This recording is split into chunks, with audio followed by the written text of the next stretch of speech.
উমর রাদিয়াল্লাহু তাআলা আনহু যদি এখন বেঁচে থাকতেন পৃথিবীতে, বাংলাদেশের শতকরা ৯৫ জন বক্তার আজীবন জেল হতো। তার মধ্যে এই প্রেসগুলো বন্ধ হয়ে যেত, এই প্রেস চলতো না। যারা মালিক হিসেবে দায়িত্ব পালন করছে এদের জরিমানা হতো।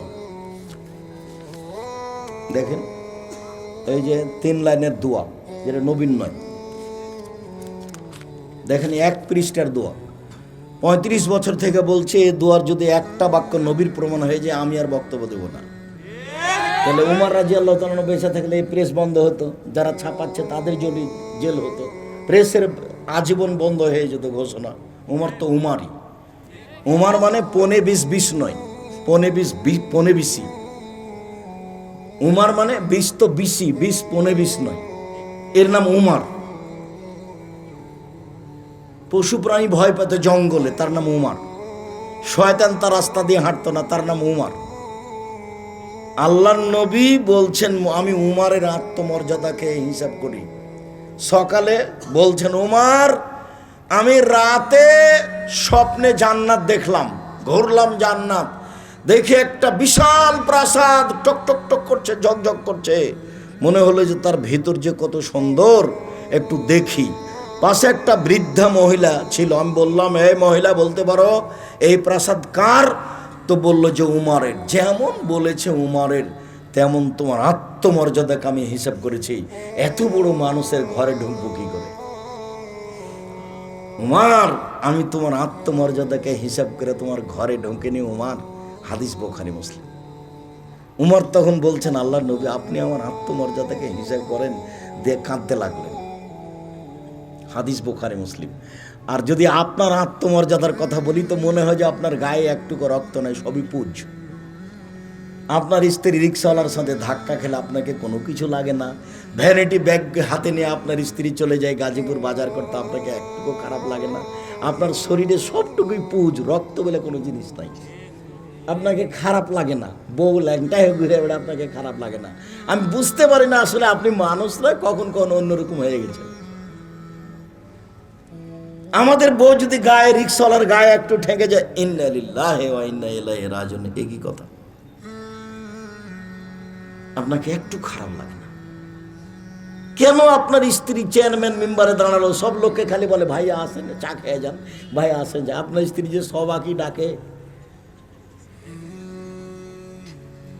আপনার স্ত্রী সব মেহমানকে ডাকে, আসলেই কি আপনি মানুষ? মানুষ তো বাংলা ভাষা বলে মানুষ হলো মানুষ, যার কাছে আর একজন কল্যাণ পায়, অকল্যাণ পায় না। যার নাম অকল্যাণ যার কাছে পায় সে মানুষ নয়। কি দিয়ে জীবন কাটাবেন? আমি আপনার দিনী ভাই, আমি আপনার কল্যাণের জন্য এসেছি। আপনি বিবেচনা করেন, সহজ জীবনে ফিরে আসেন। টাকা পয়সা ইনকাম করতে হবে, এ কথাই ঠিক। গাজীপুর বাড়ি 1 শতক জমির দাম অনেক, 50 শতক বিক্রি করে 1 বিঘা বিক্রি করে বিশাল ব্যবসায়ী হব। এই পথে আপনি টাকা ইনকাম করেন, নিজের টাকা দিয়ে ব্যবসা করেন। আল্লাহ আমি এটাকে পছন্দ করেছেন। আর বলবেন কোটি টাকার মালিক হব, কোটি কোটি টাকার মালিক হব অসহায় মানুষের পাশে দাঁড়ানোর জন্য, সরকারকে উঠানোর জন্য, নামানোর জন্য নয়। পয়সা এই জন্য উপার্জন করবেন। আর যদি ওইটা না পারেন, সহজ পথ, 5 ওয়াক্ত সালাত, হালাল রুজি, কোরআন তেলাওয়াত, আড্ডা না পিটা, জান্নাত সহজ।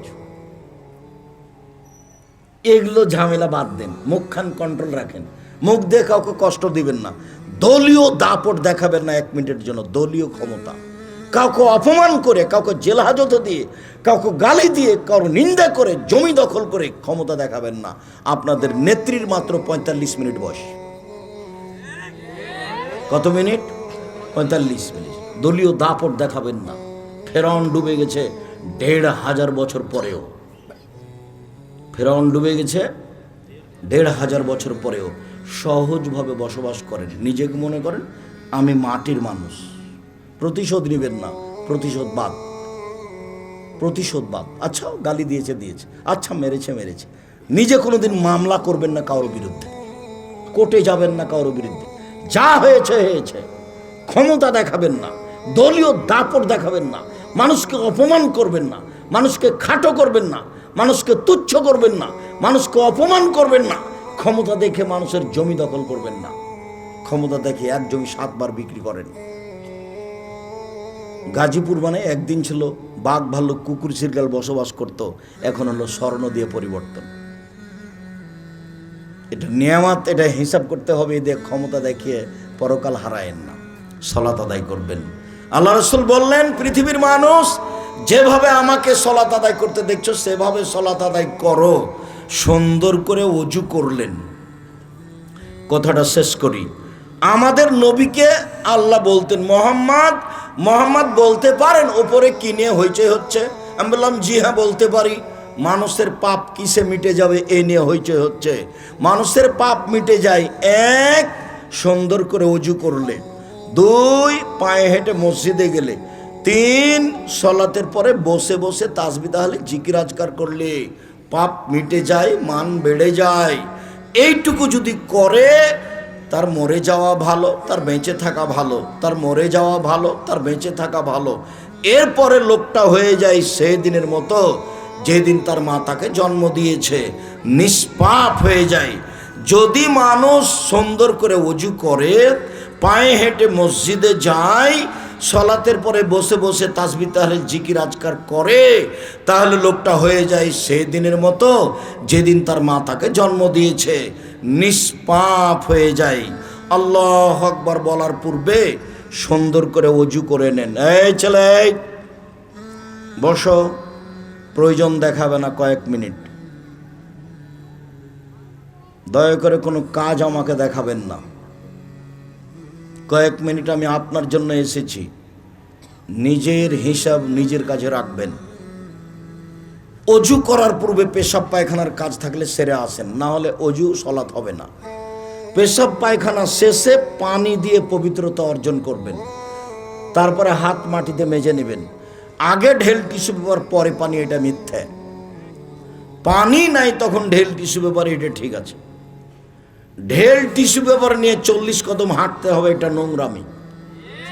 পায়ের ওপরে পা উঠাতে হবে, খক খক করে কাশতে হবে, এটা বেহায় ধর্ম, এরকম নয়। 40 কদম কেন? যখনই আপনি বুঝেছেন 40 কদম হাঁটতে হবে, এরকম করতে হবে, তখন আপনার পিছনে শয়তান লেগেছে।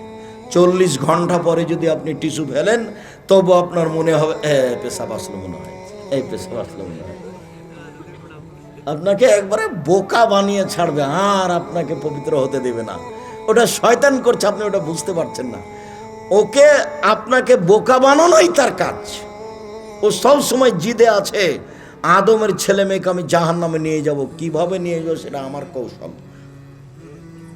এই জিদে দিন কাটাচ্ছে, আপনি তো তার জিদ বুঝতে পারছেন না। এটাও আল্লাহর কাছ থেকে চেয়ে নিয়েছে, কিয়ামত পর্যন্ত বেঁচে থাকবো আর আদমের ছেলে মেয়েকে জাহান্নামে নিয়ে যাব, আমি এই জিম্মেদারি নিয়েছি। ও কন্ট্রাক্ট নিয়েছে। এটা ও হলো খোলা শত্রু। এই জন্য আল্লাহ নবী বলছেন ও হলো খোলা শত্রু। যে কোনো মূল্যে আপনার দেহে যতক্ষণ পর্যন্ত শ্বাস আছে, ও আপনাকে ভুল পথে নিয়ে যাবে।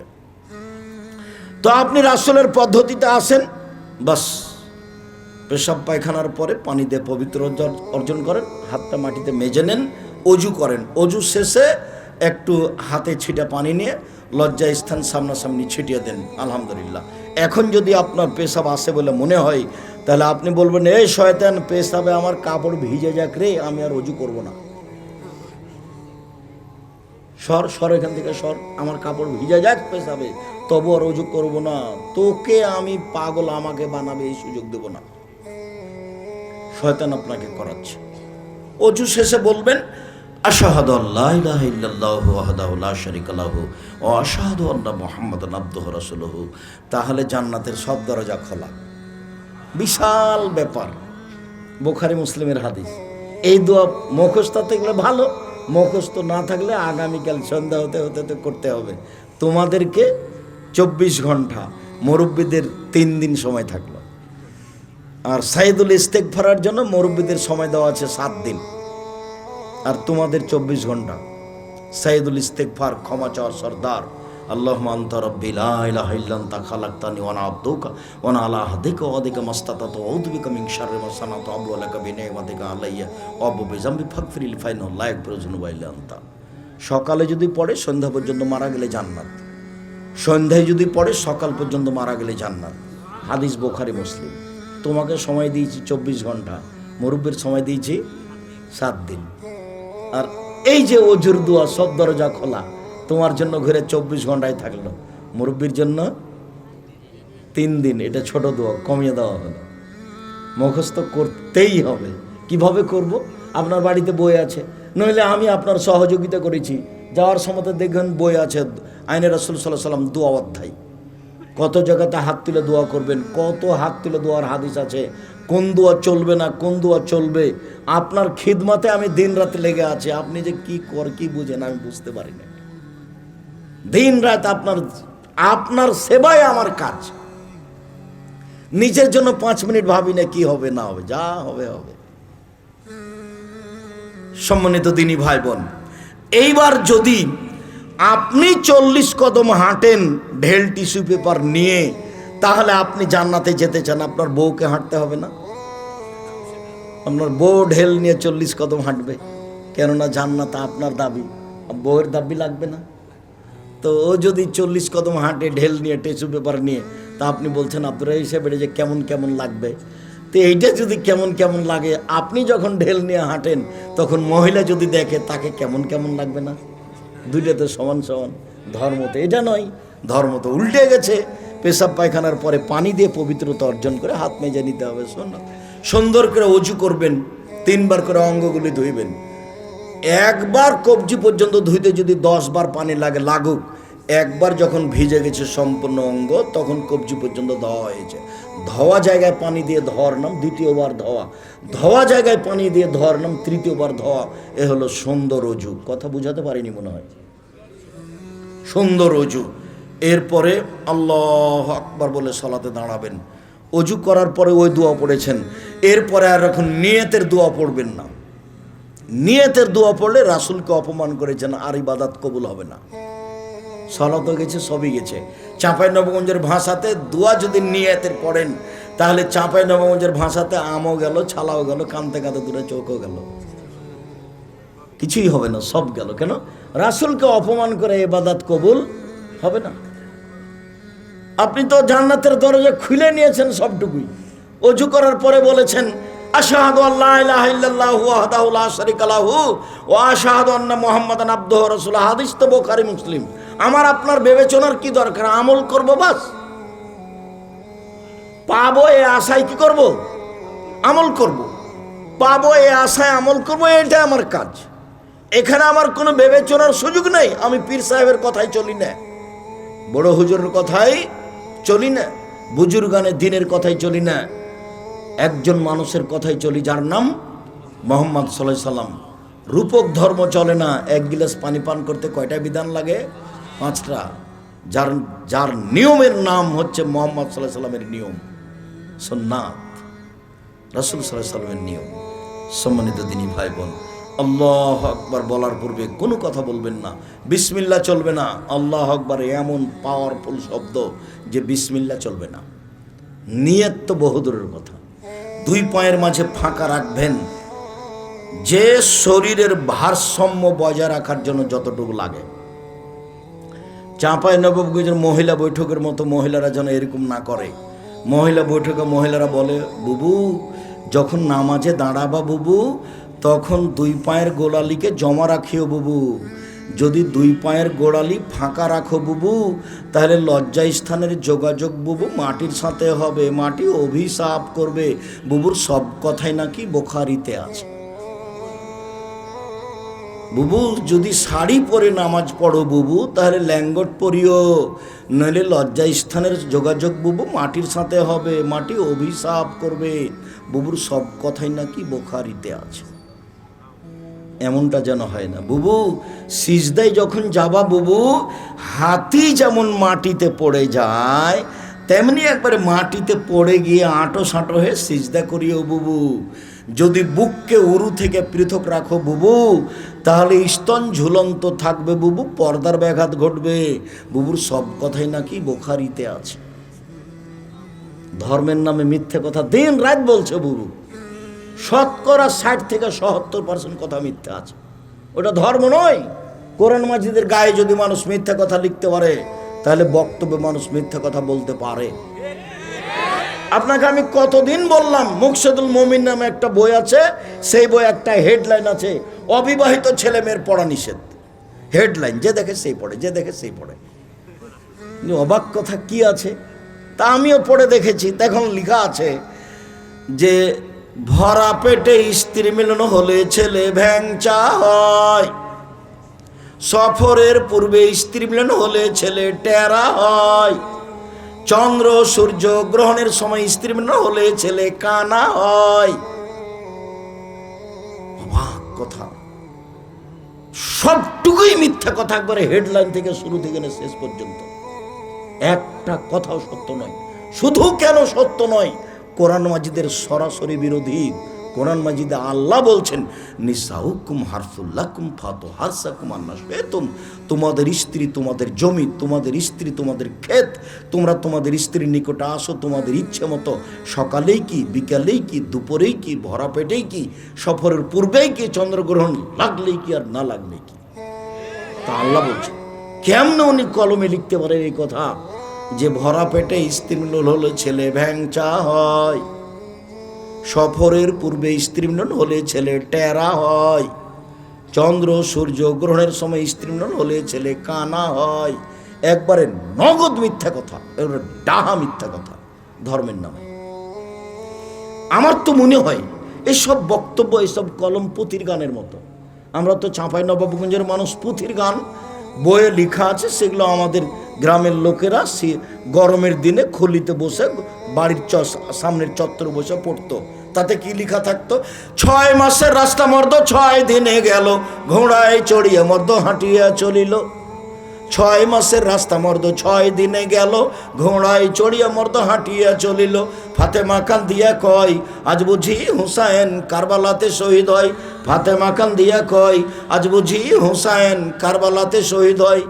যেদিন হুসাইন ইরাকের মাটিতে কারবালার মাঠে শহীদ হন, তার 49 বছর আগে ফাতেমা মারা গেছে। তো ফাতেমা 49 বছর আগে মারা গেছেন, তারপরে তিনি কেঁদে এই কথা বলছেন। এটা কেমনে হতে পারে? হুজুরের কেমনে সাজে? বগুড়া নগর মাদ্রাসায় বক্তা বক্তব্য দিন, উনি আবার ডক্টর যিনি বক্তব্য দিচ্ছেন। নগর মাদ্রাসা আলেম মাদ্রাসা। তো বলছেন আব্দুল কাদের জেলানির বাড়িতে ফকির এসেছে ভিক্ষে চাইতে। তো আব্দুল কাদের জেলানির মা ভিক্ষে দিয়েছে। তো আব্দুল কাদের জেলানির মাকে দেখে ফকির আকৃষ্ট হয়েছে। এইটা আব্দুল কাদের জেলানি পেট থেকে জানতে পেরে বাঘের আকৃতিতে বের হয়ে তাকে হত্যা করেছে।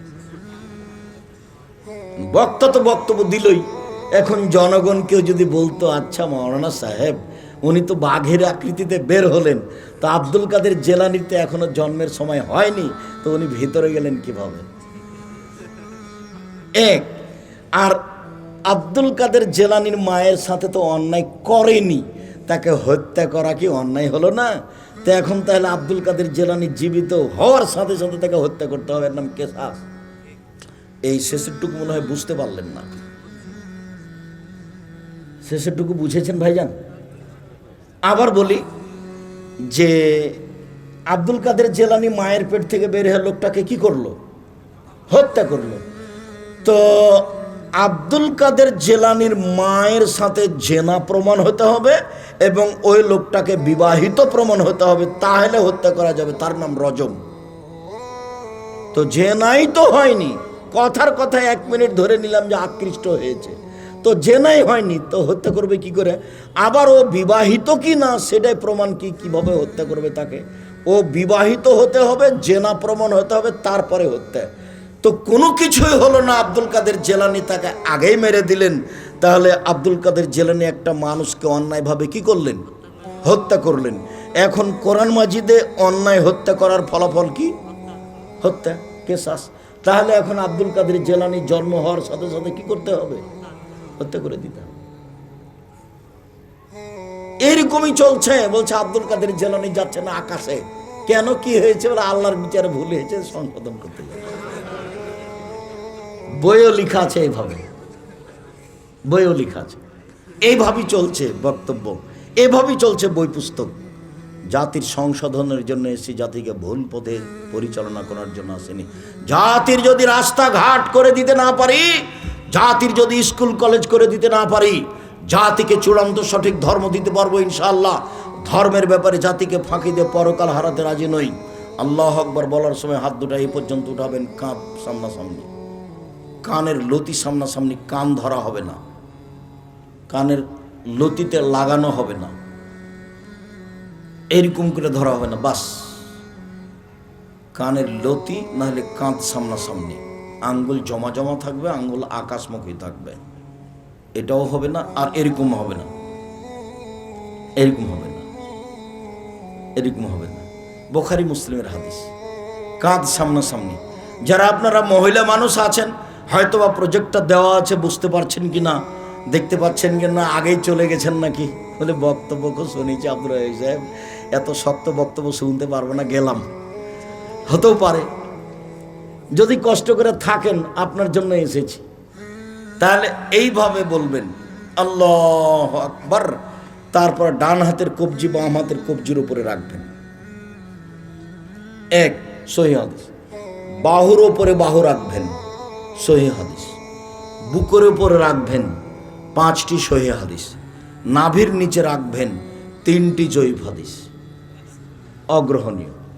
বুকের উপরে বাঁধলেন, এরপরে সানা, আল্লাহুম্মা বাঈদ বাইনি ওয়া বাইনা খাতায়ায়া কামা বা'আদতা বাইনাল মাশরিক ওয়াল মাগরিব, আল্লাহুম্মা নাক্কিনি মিনাল খাতায়া কামা ইউনাক্কা সাওবুল আবিজু মিনাদ দানাস, আল্লাহুম্মা আগসিল খাতায়ায়া বিল মাই ওয়াস সালজি ওয়াল বারাদ। হে আল্লাহ, তুমি আমাকে আমার পাপকে অত দূরত্বে রাখো, আমার থেকে পাপকে সরিয়ে দাও, পূর্ব থেকে পশ্চিম যত দূরে, এইভাবে দূরে করে দাও পাপকে, পাপ যেন আমার ধারে কাছে না থাকে। 2, আমাকে পাপ থেকে ধুয়ে দাও, সাদা কাপড়কে যেভাবে ময়লা থেকে ধোয়া হয় পরিষ্কার করে দাও।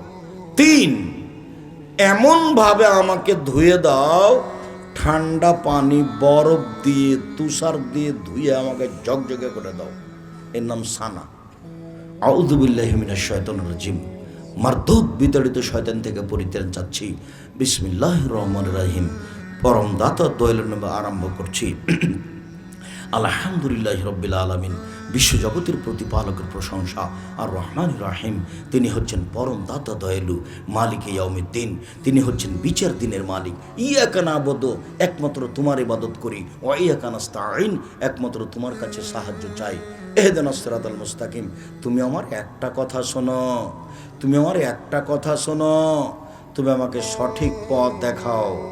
ওরা বলে এই পথে আসো, ওরা বলে এই পথে আসো, ওরা বলে ফুরফুরা শরীফে আসো, ওরা বলে মাঝ ভান্ডারিতে আসো, ওরা বলে দল সংগঠন করো। আমি কোন পথে যাই?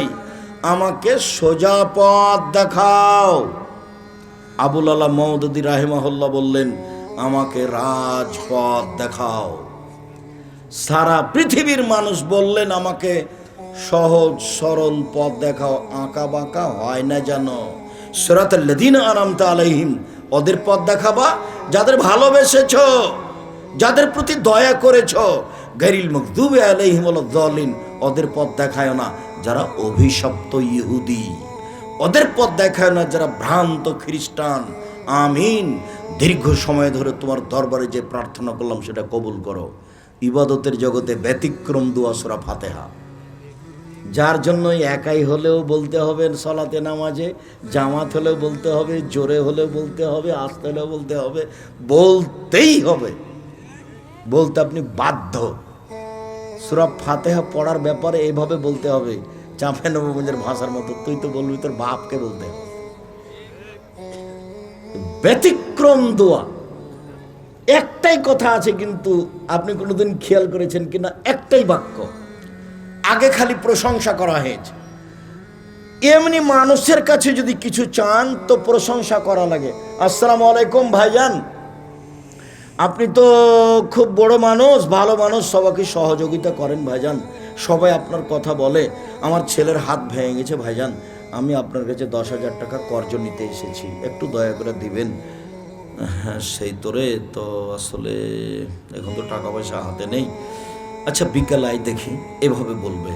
আর যদি বলেন আসসালামু আলাইকুম, আমার ছেলের হাত ভেঙে গেছে, 10,000 টাকা দেন। তো বলবে তুই কে, আমি কি টাকসাল বানিয়ে রেখেছি নাকি? এটা মানুষেরও গতি। আল্লাহকে যদি বলেন সোজা পথ দেখান, তাহলে আল্লাহ এটা শুনবেন না। আগে প্রশংসা করতে হবে, প্রশংসা প্রিয় সত্তা আল্লাহ। আলহামদুলিল্লাহ খুশি, আলহামদুলিল্লাহ প্রশংসা আল্লাহর জন্য, খুব খুশি, খুব খুশি। আফজালুদ দুআ আলহামদুলিল্লাহ।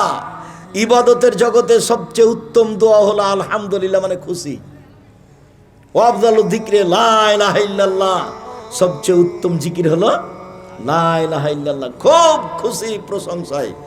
আলহামদুলিল্লাহি রাব্বিল আলামিন, বিশ্ব জগতের প্রতিপালকের প্রশংসা এক। আর রহমানের রাহিম, তিনি হচ্ছেন পরম দাতা দয়ালু, প্রশংসা চলছে। মালিকে ইয়াউমিদ্দিন, তিনি হচ্ছেন বিচার দিনের মালিক। ইয়াকা না'বুদু, তোমার ইবাদত করি। ওই ইয়াকা নাস্তাইন, তোমার কাছে সাহায্য চাই। এখনো মূল কথা বলা হয়নি। এক, প্রশংসা তোমার। দুই, বিচারের দিনের মালিক তুমি।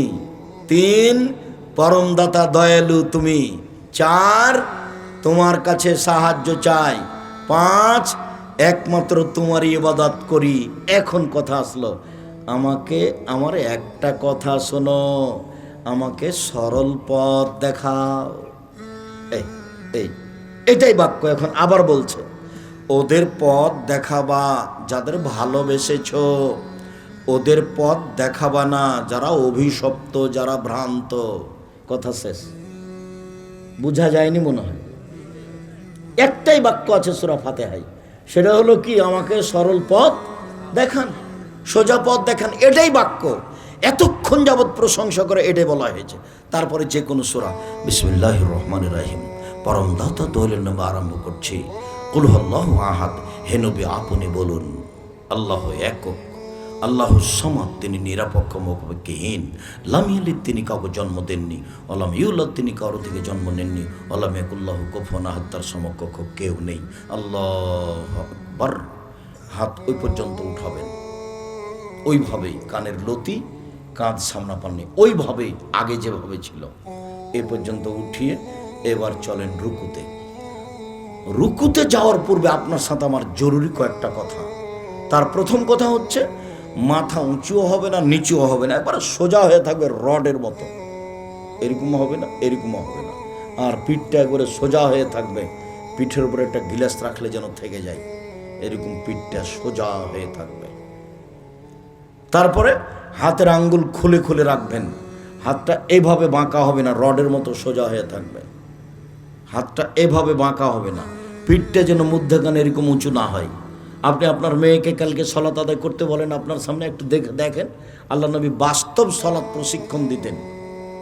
আপনি পড়তে বলেন, দেখবেন আপনার মেয়ে সলাতে রুকুতে গেছে তো এমনি হাত দিয়ে আছে, পিঠখানকে উঁচু করে এভাবে এমনিতে হাত দিয়ে আছে।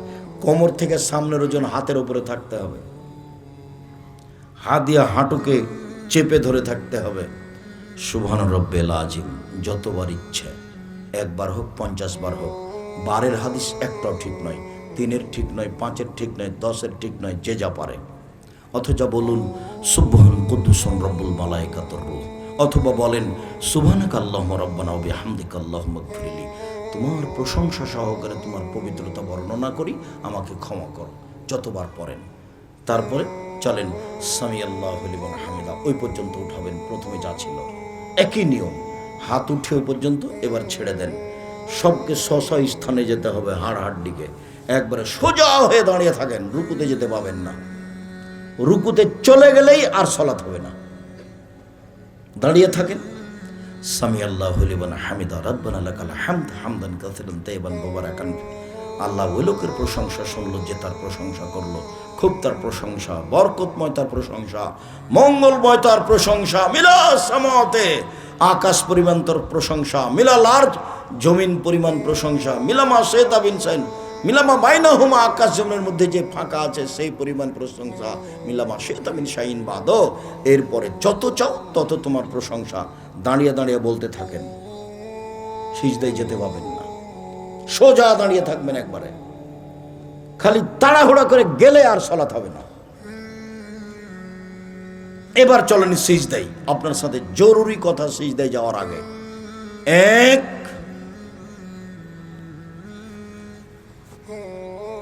মাথার চুল যেন খোপা বাঁধা না থাকে, মহিলাদের থাকলে বেনি গাঁথা থাকবে।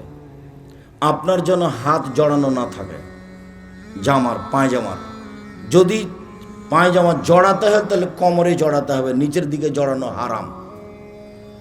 হাত যেন জড়ানো না থাকে, এটা খুলে দিতে হবে। টাকনুর নিচে সালাতের সময় চলবে না, বাকি সময় চলবে। 3 শ্রেণীর মানুষের সাথে আল্লাহ কথাই বলবেন না, অথচ তার অনেক দয়া বিচারের মাঠে তার 1 শ্রেণীর মানুষ যারা টাকনুর নিচে পায়জামা প্যান্ট লুঙ্গি পরে, তাদের সাথে আল্লাহ কথা বলবেন না। যা তো সব কিছু সিজদায় যাবে, কোথাও যেন চুল বা হাত কোথাও যেন জমা না থাকে। 2, 7 হাড়ের উপরে সিজদা করতে হবে। নাক কপাল এক, কোনটা আগে কোনটা পরে এটা বিবেচনা নেই। নাক কপাল 2টাই মাটিতে লেগে থাকবে। 3, 2 হাত, এ হলো 3। 5, 2 হাঁটু, এ হলো 5। 7, 2 পায়ের বৃদ্ধাঙ্গুল, এ হলো 7। সিজদাকালীন পা উঠিয়ে আপনি পা চুলকাতে পাবেন না, নইলে কয়টা অঙ্গ হয়ে যাবে? 6টে। সিজদার সময় হাত উঠিয়ে চুলকাতে পাবেন না, নইলে কয়টা হয়ে যাবে? 6টা। আদেশ কয়টা আছে? 7টা। 7টা আদেশে সিজদা করতে হবে 7 অঙ্গের উপরে। হাত দুটি জমা কেবলামুখী থাকবে, কানের পাশে থাকবে, এবং সিজদাটা কপালটা রাখবেন এতদিন যা রেখেছেন তার চেয়ে অন্তত 10 আঙ্গুল আগিয়ে রাখবেন। পিঠের হাড়টা যেন লম্বা হয়ে থাকে, কোনোই এভাবে উঠিয়ে রাখবেন যাতে করে ছাগলের বাচ্চা পেটের নিচ দিয়ে পার হয়ে যেতে পারে। একাধিক সহিহ হাদিস। পুরুষ নারী একই হুকুম, পুরুষ নারী একই হুকুম। মহিলারা বুকের সাথে উরুর সাথে লাগিয়ে রাখবে, এগুলো সব জাল বানানো কথা। পেটের নিচে ফাঁকা রাখতে হবে। বলবে সুবহান রাব্বিয়াল আলা, উঁচু আল্লাহর পবিত্রতা বর্ণনা করছি যতবার পারে। আর অনেক দোয়া উঠে আসবে। আল্লাহুম্মা গফিরলি ওয়ারহামনি ওয়াহদিনি ওয়াফিনি ওয়ারযুকনি। আল্লাহ তুমি আমাকে হেদায়েত দান করো, আমাকে খেতে দাও, আমাকে রুজি দাও, আমার প্রতি দয়া করো। আবার সিজদায় যাবেন, বলবেন আসেন, এ হলো 1 রাকাত, এভাবে আর 1 রাকাত, এ হলো 2 রাকাত। এখন আত্তাহিয়াতুর বৈঠক, তাশাহুদের বৈঠক। বাম হাত বাম হাঁটুর উপরে থাকবে, ডান হাত 2টি আঙ্গুল টেনে নিয়ে নিতে হবে, আর 3য় আঙ্গুলের নখের উপরে বৃদ্ধ আঙ্গুলের পেট রাখতে হবে। রাখেন তো দেখি। মহিলা মানুষ আপনারা যারা দেখতে পাচ্ছেন নাকি দেখেন তো প্রজেক্টরের মাধ্যমে। আগে 2টা আঙ্গুল জমা করে নেন, কনিষ্ঠ আঙ্গুল এবং তারপরেরটা। তারপরে 3য় আঙ্গুলের নখের উপরে বৃদ্ধ আঙ্গুলের পেটটা রাখেন, দেখটা গোলাকার করেন। এবারে হাঁটুর উপরে রাখেন, অবিরাম নড়বে। একবার নড়ানোর কথা ভুয়া হাদিসও নেই, জাল হাদিসও নেই। অবিরাম নড়বে, এটা হলো আঘাত করা শয়তানকে। আঙ্গুল খাড়ো করে রাখতে হবে, এটাও নয়। একবার উঠাতে হয়, এটা একবারে মিথ্যা কথা, ভুয়া হাদিসও নেই। অবিরাম নড়বে আত্তাহিয়াতুর বৈঠক শেষ হওয়া পর্যন্ত। সালামের যদি বৈঠক হয় তাহলে এবার এতক্ষণ বসেছিলাম বাম পায়ের পাতার উপরে, বোঝা যায়নি, আর ডান পা খাড়ো হয়েছিল, আঙ্গুল কেবলামুখী ছিল। এখন সালামের বৈঠক, বাম পা ডান দিক দিয়ে বের করে দেব, পিছনটা নিতম্বটা মাটির উপরে রেখে দেবো। বোঝা যায় না মনে হয়? নিতম্ব মাটির উপরে রেখে দেবো, বাম পা ডান দিকে বের করে দেব। বাম হাত আঙ্গুল জমা জমা হাঁটুর উপরে থাকবে, ডান হাত এইভাবে আবার জমা করে নিব, এইভাবে বৃদ্ধ আঙ্গুল এই 3 নম্বর আঙ্গুলের নখের উপরে রেখে দিব, আর এই তর্জনী অবিরাম নড়বে। প্রথমে হলো আত্তাহিয়াতু, আত্তাহিয়াতু লিল্লাহি ওয়াস সালাওয়াতু ওয়াত তাইয়্যিবাতু, সমস্ত ইবাদত আল্লাহর জন্য। আশহাদু আল্লা ইলাহা ইল্লাল্লাহু ওয়াহদাহু লা শারীকা লাহু ওয়া আশহাদু আন্না মুহাম্মাদান আবদুহু ওয়া রাসূলুহু। আমি সাক্ষ্য দিচ্ছি আল্লাহ ছাড়া কোনো মাবুদ নাই, আমি সাক্ষ্য দিচ্ছি মুহাম্মদ আল্লাহ রাসূল। আত্তাহিয়াতু যখন শেষ হবে তখন দরুদ, আল্লাহুম্মা সাল্লি আলা মুহাম্মাদি ওয়া আলা আলি মুহাম্মাদ কামা সাল্লাইতা আলা ইব্রাহিম আলা আলি ইব্রাহিম ইন্নাকা হামিদুম মাজিদ। হে আল্লাহ, তুমি মুহাম্মদ সাল্লাল্লাহু আলাইহি সাল্লাম এবং তার পরিবারের প্রতি শান্তি অবতীর্ণ করো, যেমনভাবে ইব্রাহিম আলাইহিস সালাম ও তার বংশধরের প্রতি শান্তি অবতীর্ণ করেছ। তুমি প্রশংসনীয়, তুমি জ্ঞানী। আল্লাহুম্মা বারিক আলা মুহাম্মাদ ওয়া আলা আলি মুহাম্মাদ কামা বারাকতা আলা ইব্রাহিম ওয়া আলা আলি ইব্রাহিম ইন্নাকা হামিদুম মাজিদ। আল্লাহ তুমি মুহাম্মদ সাল্লাল্লাহু আলাইহি ওয়াসাল্লামের উপরে বরকত নাজিল করো এবং তার পরিবারের উপরে বরকত নাজিল করো, যেমনভাবে ইব্রাহিম আলাইহিস সালাম ও তার বংশধর প্রতি বরকত নাজিল করেছ। এরপরে আপনার ইচ্ছামতো দোয়ায়ে মাসুরা, বিশেষ দোয়া, আল্লাহুম্মা ইন্নী যালামতু নাফসি যুলমান কাসীরা। হে আল্লাহ, জীবনে খুব পাপ করেছি, ফাগফিরলি, তুমি আমাকে ক্ষমা করো। মাগফিরাতাম মিন ইনদিক, ক্ষমা তোমার পক্ষ থেকে হয়ে থাকে। ওয়ারহামনি, তুমি আমার প্রতি দয়া করো। ইন্নাকা আনতাল গাফুর রহিম, তুমি তো ক্ষমাশীল, তুমি তো দয়াশীল, তুমি ক্ষমা না করলে কে ক্ষমা করবে। এরপরে আরও বিশেষ দোয়া, আল্লাহুম্মা ইন্নী আউযু বিকা মিন আযাবি জাহান্নাম, আল্লাহ তোমার কাছে জাহান্নাম থেকে বাঁচতে চাচ্ছি। ওয়া আউযু বিকা মিন আযাবিল কবর, তোমার কাছে কবরের শাস্তি থেকে বাঁচতে চাচ্ছি। ওয়া আউযু বিকা মিন ফিতনাতিল মাসিহিদ দাজ্জাল, তুমি দাজ্জালের ফিতনা থেকে বাঁচাও। ওয়া আউযু বিকা মিন ফিতনাতিল মাহি ওয়াল মামাত, ইহকালের ফিতনা, পরকালের ফিতনা, ইহকালের ফিতনা, পরকালের ফিতনা থেকে বাঁচাও। ওয়া আউযু বিকা মিনাল মা'সামি ওয়াল মাগরাম, তুমি আমাকে রক্ষা করো বড় পাপ হতে, তুমি আমাকে রক্ষা করো ঋণ কর্জ হতে, তুমি আমাকে ঋণ কর্জ থেকে বাঁচাও, তুমি আমাকে বড় পাপ থেকে বাঁচাও, ঋণ কর্জ থেকে বাঁচাও। আল্লাহ নবী দিন রাত ঋণ কর্জ থেকে বাঁচতে চাইতেন, সালাম ফেরার পূর্বে বাঁচতে চাইতেন। এখন আপনি সালাম ফিরতে পারেন, তবে আপনার সাথে আমার একটা পরামর্শ আছে, সেটা হলো এখন বলবেন অন্তত রব্বির হামহুমা কামা রব্বায়ানি সগীরা। হে আমার প্রতিপালক, তুমি আমার বাপ মাকে দেখো, বাল্য অবস্থায় আমার বাপ মা যেভাবে আমাকে দেখেছিল, এটা কোনো সময় ভুলবেন না। এই ছেলে, ঘুমাচ্ছ কেন? কথা শেষ, এইটা কথা মনে করো তো দেখি। সালাম ফেরার পূর্বে অন্তত এই দোয়াটা পড়ে সালাম ফেরার চেষ্টা করবেন। জমি জায়গা তো বাপের ভোগ করছেন, বাড়িঘর তো ভোগ করছেন, আপনি যদি আপনার বাপের কোনো উপকার করতে না পারেন, 10টা টাকা যদি বাপের নামে দান না করেন, তার জন্য যদি মুখের দোয়াটা না করেন, তা আপনার ছেলে আপনার জন্য করবে? খুব খেয়াল করে রাখবেন। আমি এই কথাও বলেছি, 2 রাকাত সালাত আদায় করে হাত তুলে দোয়া করে আল্লাহকে বলবেন, আল্লাহ আমি যেন নিয়মিত সালাম ফেরার পূর্বে রব্বির হামহুমা কামা রব্বায়ানি সগীরা এই দোয়াটা বলতে পারি, তুমি আমার তৌফিক দান করো, আমি যেন না ভুলি। বুঝাতে পারিনি কথাটা?